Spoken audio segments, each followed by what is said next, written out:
Como essa filosofia antiga, sabe, pode mesmo guiar a gente para identificar e, principalmente, achar uma saída dessas dinâmicas ruins, né? Principalmente em relacionamentos. Exato. Ok, vamos dar uma olhada nisso. Queremos entender como os estoicos viam essa libertação, né? Talvez até achar umas abordagens mais sutis do que a gente imagina. E a grande questão, claro, isso funciona hoje? Essas ideias antigas conversam com os desafios atuais? Vai ser filosófico, mas com o pé no chão, pensando em quem está talvez preso numa situação assim. Pois é, a gente vai mergulhar nos princípios estoicos que o texto traz, tipo virtude, controle, aceitação, mas também vamos, questionar, né, se isso tudo é aplicável mesmo na prática nesse mundo maluco de hoje.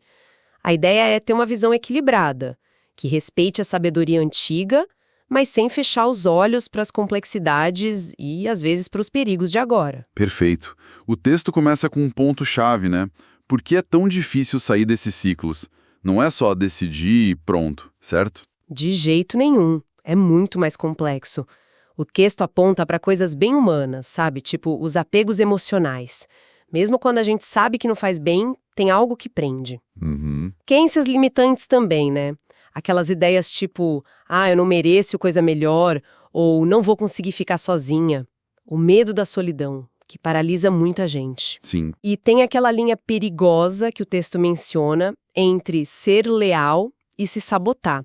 A gente fica por uma ideia de lealdade, talvez, a um passado, e acaba se machucando no processo. E aí, como o estoicismo entra nessa história? Qual é a base que ele dá para a gente começar a desmontar isso? Olha, o fascinante aqui é a solidez da visão estoica.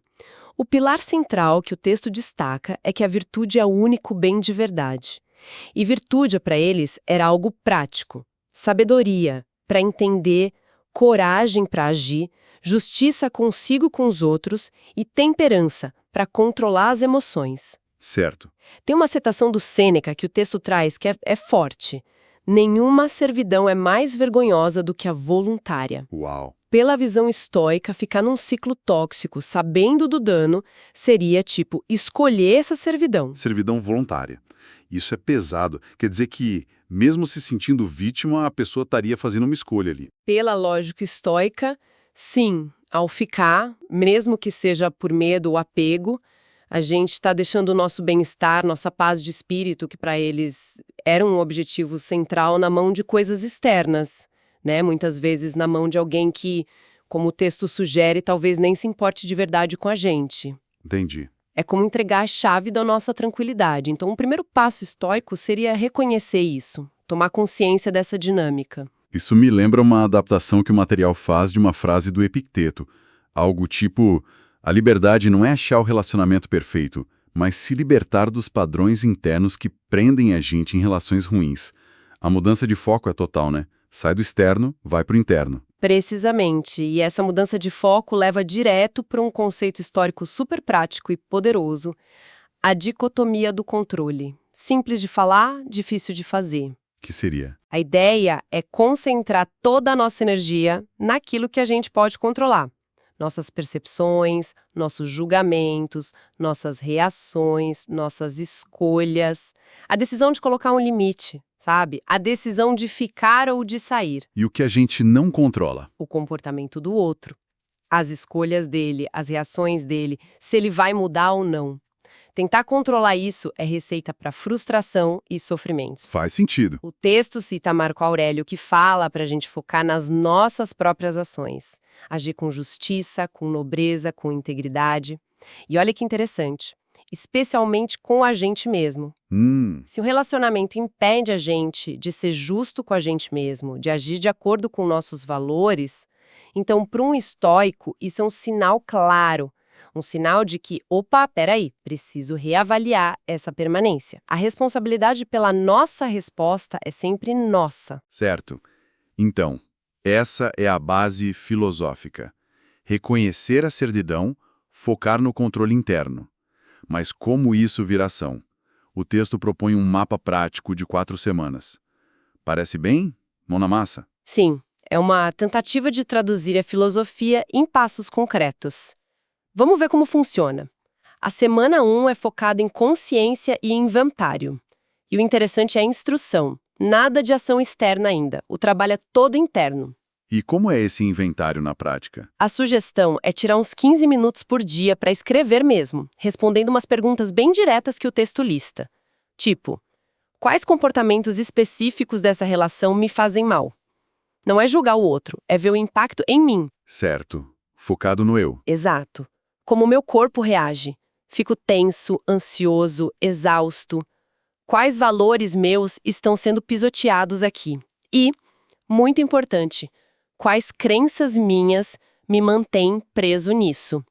É tipo tirar um raio-x da situação interna. E tem um exercício estoico junto, né? A tal da visualização negativa. Isso, a praia meditatio maloro, que não é para ser pessimista não, é para ser realista e se preparar. O exercício é imaginar como seria a vida sem essa relação, concretamente. Ah, entendi. Quais seriam os desafios financeiros, sociais, emocionais, mas também quais seriam os alívios, as novas possibilidades. O objetivo dessa semana não é decidir sair já, mas ganhar clareza. Ver a coisa toda sem o filtro do medo ou do apego na hora, sabe? Entender a toxicidade e principalmente o que dentro de mim está segurando essa barra. Ok, clareza interna primeiro. Faz sentido. E depois? Semana 2. Semana 2 já parte para o fortalecimento de limites. Mas, de forma gradual, sutil. A ideia é começar a criar um perímetro de segurança em volta de si. Como assim? O texto dá exemplos práticos. Talvez demorar um pouquinho mais para responder mensagens que não são urgentes, sabe? Começar a dizer não para pequenos pedidos que antes você aceitava por obrigação. Ou reduzir um pouco a frequência dos encontros, a duração. Pequenos ajustes que começam a te dar mais espaço. E como lidar com a reação do outro? Porque provavelmente vai ter reação, né? Se a pessoa está acostumada de um jeito...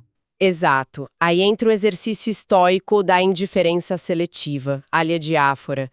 Os estoicos dividiam as coisas em boas virtude, más vício e indiferentes tudo o resto, saúde, dinheiro, fama, opinião alheia.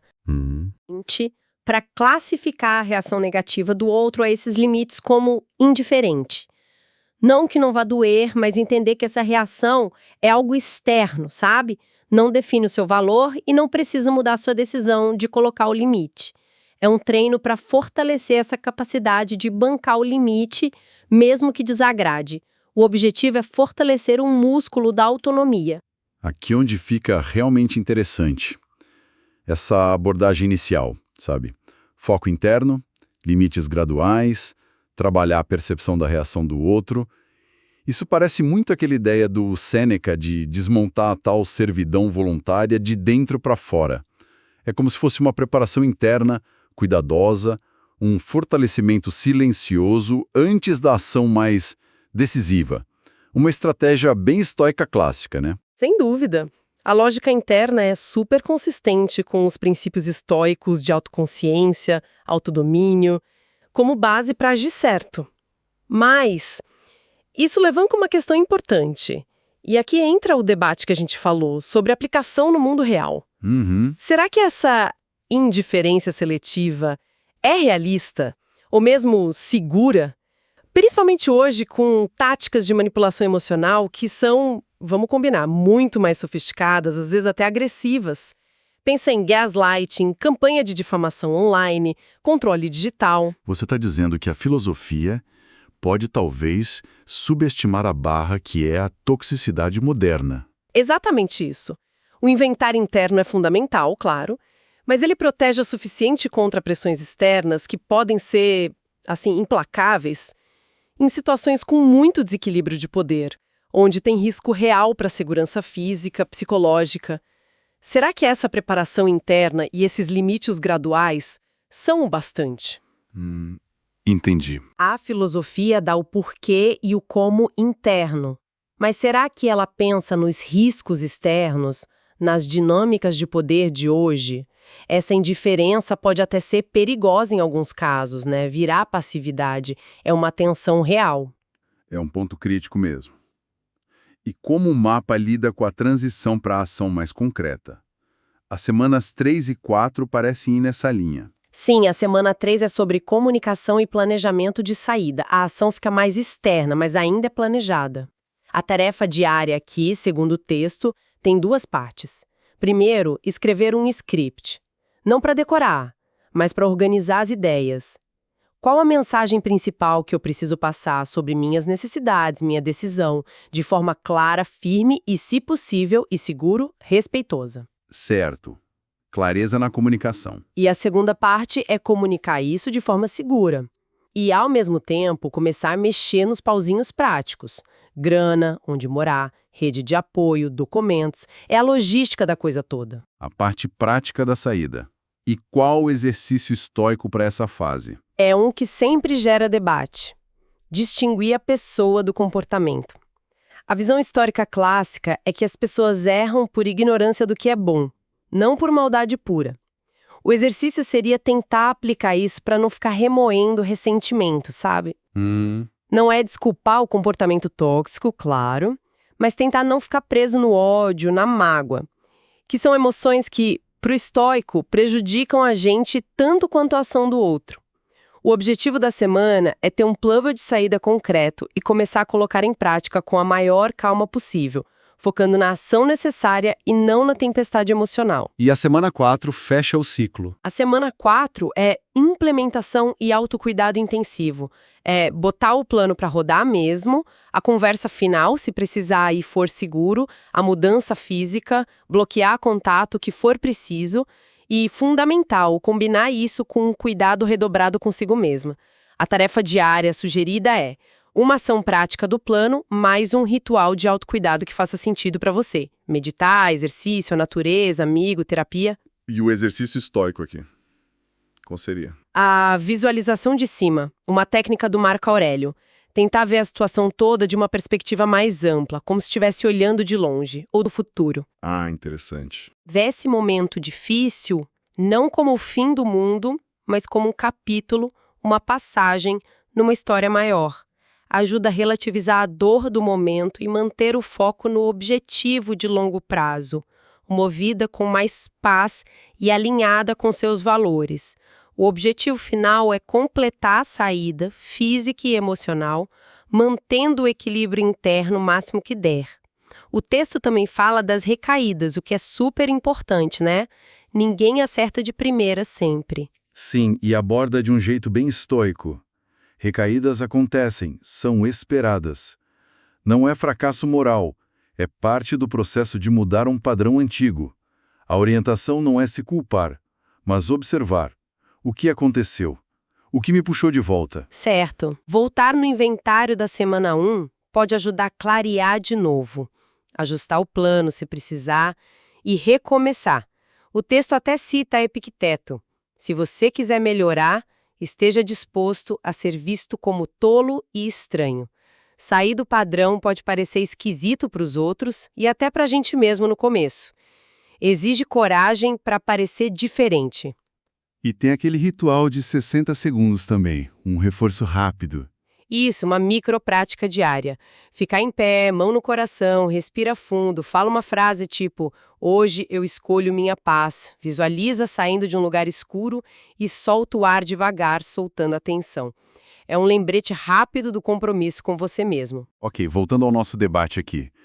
Essa estrutura das semanas 3 e 4, com script, plano prático, ação concreta, a tal vista de cima, isso não seria justamente a aplicação da razão e da coragem estoica no mundo real?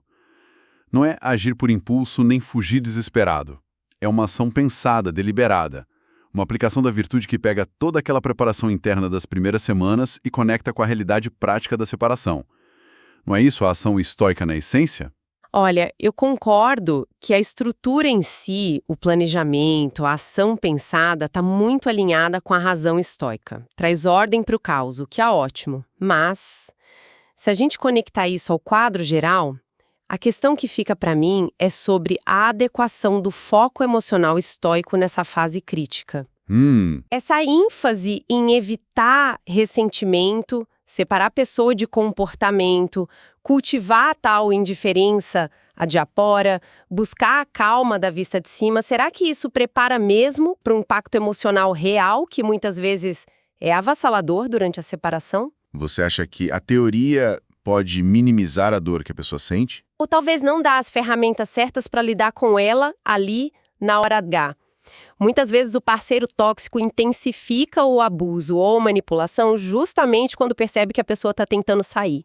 Eles podem provocar reações emocionais fortíssimas de propósito. É verdade. Será que a vista de cima consola o suficiente no meio de uma crise de ansiedade causada por ameaça ou chantagem?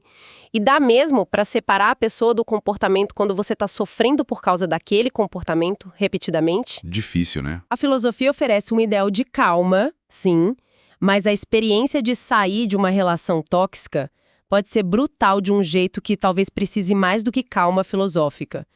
Talvez precise validar a dor, dar espaço para raiva justa, sabe? E estratégias de segurança bem concretas, que vão além do autocontrole interno. Então, o que tudo isso significa? Qual o saldo dessa nossa conversa? A ideia central estoica, pelo que o texto mostra, parece ser que sair desses ciclos é, no fundo, um ato de simplificar. Tirar o que não é essencial para viver bem, com virtude e paz. Lembrei daquela citação do Marco Aurélio. A maior parte do que dizemos e fazemos não é necessário. Retire isso e terá mais tempo e menos inquietação. Exato. Sair do ciclo seria tirar essa fonte de inquietação, de desalinhamento, para buscar uma vida mais coerente, sem o peso da culpa ou do ressentimento para sempre. Que a gente controla nossas escolhas, não o outro, e um jeito estruturado de agir. É um chamado para responsabilidade pessoal, para ação pensada.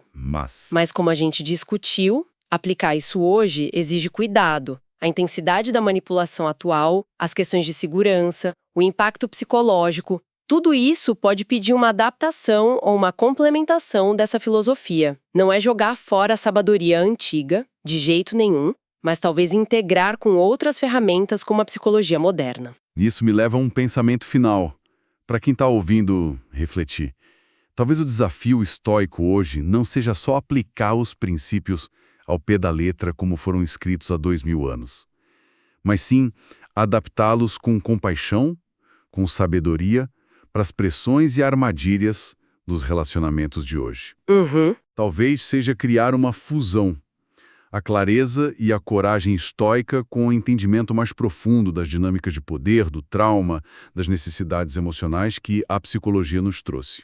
E lembrando, de novo, o Sêneca. Não é porque as coisas são difíceis que não ousamos. É porque não ousamos que as coisas são difíceis.